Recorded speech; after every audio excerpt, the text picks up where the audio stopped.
దాన్ని ఎక్కడ చేశారు అంటే నైమిషారణ్యంలో చేశారు. దీర్ఘ సత్రయాగము అని సత్రయాగము అన్న పేరుతో ఎందుకు పిలుస్తారంటే ఎవరు ఋత్విక్కులుగా ఉంటారో వారే యాగమునకు యజమానులుగా కూడా ఉంటే దాన్ని సత్రయాగమని పిలుస్తారు. అటువంటి దీర్ఘ సత్రయాగం చేస్తున్నప్పుడు దానికి అనువైనటువంటి ప్రదేశంగా నైమిషారణ్యాన్ని నిర్ణయించుకున్నారు.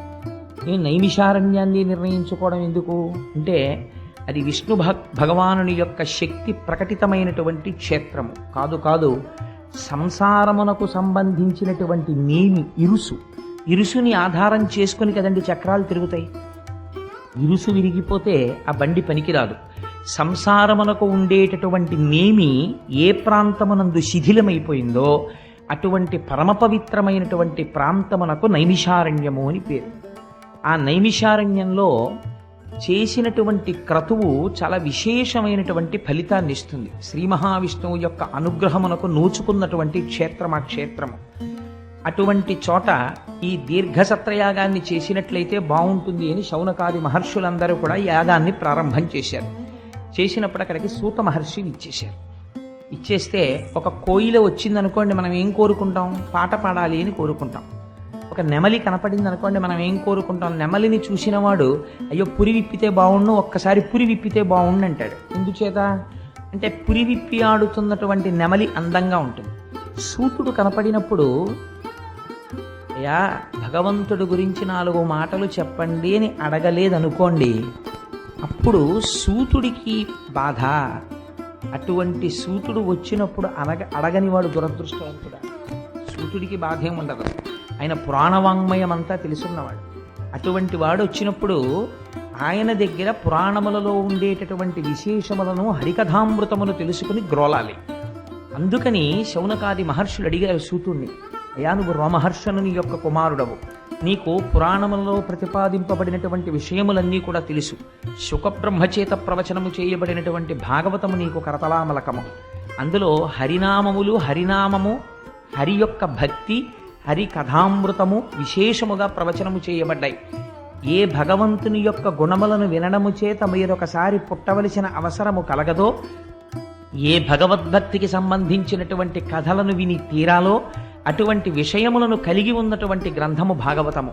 అటువంటి పురాణాన్ని మాకు వివరించవలసింది. అసలు జన్మనెత్తవలసినటువంటి అవసరము లేనటువంటి పరమాత్మ కృష్ణ భగవానుడిగా ఎందుకు జన్మించాడు? అందున వసుదేవునికి కుమారుడిగా ఎందుకు జన్మించాడు? అన్ని అవతారాలలో వచ్చినట్లుగా కాకుండా అర్ధరాత్రి వేళ కారాగారంలో ఆ దేవకీ వసుదేవులకు ఎందుకు జన్మించాడు? కంసుణ్ణి ఎందుకు వధించాడు? తాను వచ్చినటువంటి అవతార ప్రయోజనాన్ని నెరవేర్చడంలో అంత విడంబం చేస్తూ అంతకాలం పాటు భూమి మీద తాను ఉండి శత్రు సంహారం చేసి జరాసంధుడి వంటి రాక్షసుల్ని సంహరించడంలో చాలా ఆశ్చర్యకరమైన లీల ప్రదర్శిస్తాడు భగవానుడు. కన్నులు తెరువని కడుచిన్ని పాపడై దానవితనుబాలు తావి చంపే, కనురెప్ప పైకెత్తడం కూడా సరిగ్గా చేత కానటువంటి వయస్సులో ఉన్నటువంటి కృష్ణ పరమాత్మ పూతన యొక్క పాలు తాగి పూతనా సంహారం చేశారు. అటువంటి వాడు జరాసంధుడికి 17 మాటలు అవకాశం ఇచ్చాడు. 17 మాటలు జరాసంధుడు దండెత్తి వచ్చాడు. 17 మాటలు జరాసంధుడిని ఓడించి వదిలేశాడు తప్ప చంపలేదు. 18వ మాట జరాసంధుడు దండెత్తి వచ్చాడు, కృష్ణుడు పారిపోయాడు. యుద్ధంలో జరాసంధుడిని నిర్జించలేదు, పారిపోయాడు. చాలా ఆశ్చర్యంగా ఉంటాయి కృష్ణలీలలో. ఇంతమంది రాక్షసుల్ని మట్టు పెట్టినవాడు జరాసంధుడిని మట్టు పెట్టలేడా? ఎందుకు పారిపోయాడు అసలు జరాసంధుడు కనపడినప్పుడు? ఇవి చాలా ఆశ్చర్యకరంగా ఉంటాయి ఈ లీలలు. ఈ లీలలు మాకు వినిపించవలసింది.